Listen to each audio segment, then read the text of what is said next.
bili din tayo ng stove at griller dito sa Korean Mart para naman makapagsanggipsal din tayo sa ating bahay. Balita ko, mura dito ha. Chicken nga natin sa loob. Tara!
A few minutes later. Sige nga, subukan nga natin ng maibigan. Aba, mukhang okay yung pagluto dito sa Korean grill na to ha. Mukhang perfect na perfect. Amo nga naman, hindi na tayo kailangan lumabas para pa kumain ng sanggipsal. Dahil eto na, kahit nasa bahay ka, makagawa ka na ng sanggipsal mo ng sarili mo.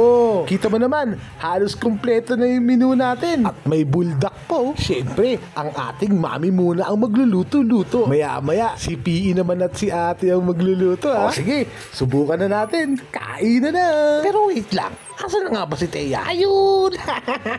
Kaya pala nawawala. O tara, ano pang hinihintay nyo? Subukan na natin to at baka subukan pa ng iba. What?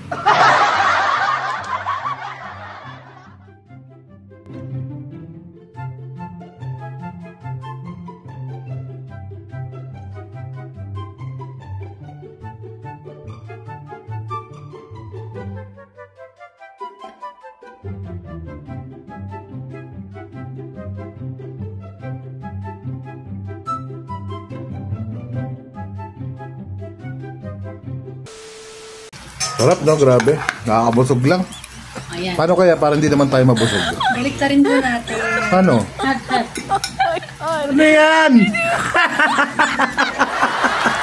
Binaligtad mo naman. Okay ba, Thea? Araw ko ngayon, tayo manood kay TV2 TV.